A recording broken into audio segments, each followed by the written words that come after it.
Have you taken any of these different tuning systems and made functional tonality out of them? Well, that's what most people do. They're using. Have you? What does that mean? Well, let me just say this: that most microtonalists really want to get to what's the purest for them, what sounds the best to them. So it's really an attempt to finding. Well, you have to create your the own ultimate functionality virgin. behind it. They want to find the ultimate untainted virgin. I'm saying, have you done that for yourself with any of these tuning They're systems? declaring themselves No, the I- ultimate untainted version. I like it.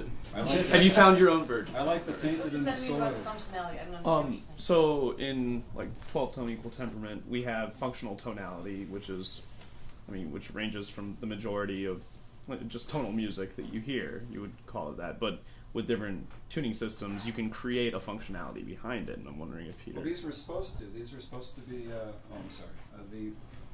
All those different approaches were made to sweeten the tuning of the day or the time. Okay. You're referring to like Makam and Raga. And Well, those two, but I mean mean tone and all of that. Well, temperament. They were searching for the maximum sweetness with maybe the least amount of residual problems. But I'm not interested in that. Okay. To me, wolf fifths sound beautiful. You know, so I'm open to the whole thing. Did all four of those tuning systems have open fifths in them? I think did most they have of the them, Did they have the 3-to-2 ratio? All of them. Well, almost. I think most of them have tempered fifths. Actually, the fifths come in at around 696 cents instead of 702. Okay. sorry. Are you finished? Apparently. Well, you said something that's interesting. You said that wolf fifths sound beautiful to you. Yeah. I agree. I mean, I think all these kinds of sounds that are traditionally considered like dissonant or ugly or something, they're sounds too, and they can be very interesting. But that poses an also an interesting problem for us as you as a creator, as a composer, because you got to choose to put one sound over here and one sound over there, and to relate them to each other or maybe not to, right? So if the idea of beauty has been radically expanded as it has, and should be, yes, right? If that's no longer our distinction, right? This idea of tension and release, dissonance and consonance, what is the thing that leads us to place one sound over here and another sound over here? You mean know what I'm saying? where's the polarity? Yeah, is there a new polarity, or if there's sort of an absence of this traditional kind of polarity, right? What is it that drives our harmonic choices, if we want to call them that? Well, when I write, I go by voice leading. I tend to like I don't like wide skips. I tend to like very smooth voice leading. And the harmony within that can be as dissonant as hell, but as long as the voice leading has a certain, that's where I like some sweetness. I like a little, like you notice a lot of scalar passages. It's not that just that I want to be didactic. I just like that. You know, you'll run the risk of sounding like an etude, but then I throw in a couple skips, right? And then just go downstairs with an etude. Hey, this isn't an etude. Boom, boing. There is a rudder that you're talking, the polarity, and again I refer to my friend Johnny Reinhardt, who has a 128 note overtone series to notes to the. It's pure overtones. Okay, those are coming straight out of nature. That would be consonants, right? If that is the rudder, right? That's consonants, and then I could use that as over here, and then do my Peter stuff over here, and maybe balance between those two. So, not 12-tone temperament anymore, but maybe to and from nature's overtone series. You can't get away from that. I have a micromanagement question. Yeah. You took a very specific decision I'm interested in why you took it. The decision of, you thought pitch.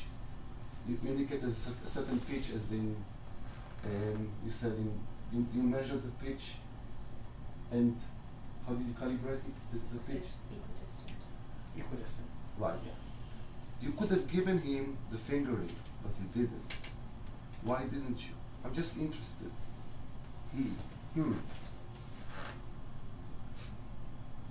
I didn't know how. That was my job. I don't think I could. You mentioned the book. I don't know if that book. That's for That's multiphonics. just- Yeah, That's the pians. I've seen that book too. It's mostly multiphonics Yeah. and basic quarter tone fingerings. But the I actually microtonal have tunings. used that book for multiphonics, but I was thinking.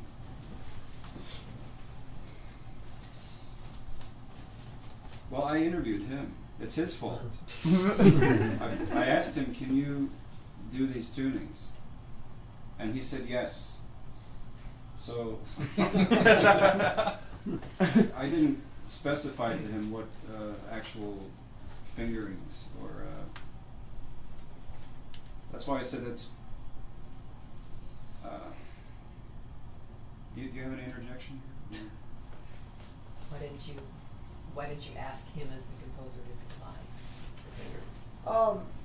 Well, like I said, he gave me basically that scale, and then just gave me distances and hertz, like No, in cents. in cents. I gave him pitch distances relative. But I had to pitch figure out the distances. cents, and I think what I would have liked from him is to give me more of the actual and he was trying to avoid this, but say C natural low 47 cents. C natural Yeah, I low was trying 12 to avoid cents. pitch because And he was trying to avoid that, but I don't think it's possible, at least from I was my interested in the perspective. interval and not the pitch. Right. Because you could take this anywhere. I just want the space. I want the intervallic space. I don't care about. There's no absolute pitch in this. Thanks. Did your choice of multiphonics, was that, did that have to do with the certain tuning system that you were using for each section? It had some stuff in common with it. Oh. So you're taking the multiphonics that had a prominent note that was within the right.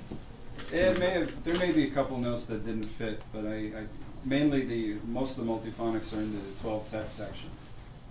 So I'm sort of hoping that it will, and since they're microtonal anyway, that it'll be like a foreshadowing of some of the flavors to come, but they're not the same pitches that do come. They're different. Those are more based on the overtone series.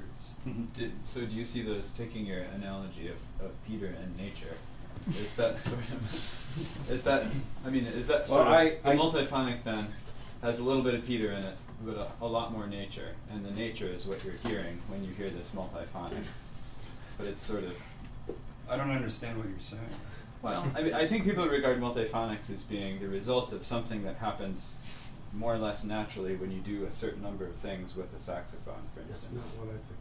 That's why I'm not the person. Huh? Okay, fair enough. Have you guys noticed how Or- presumptuous he is? Yeah, I know. I'm such a presumer. Jimmy is trying to find the answer to the question he asked earlier, which is what is the 21st century analogy to consonance and dissonance? You're still on that. It's an interesting question. Well, I- this is.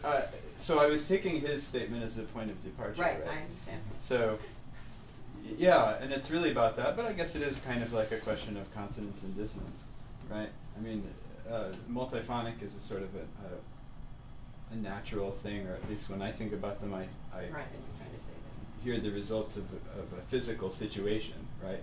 And if it's the result of a physical situation, I think nature is something. And so it has a little bit of a couple of the pitches that exist in the material that you're working with, but there's the outside of those pitch collections. And so in that sense, it's sort of the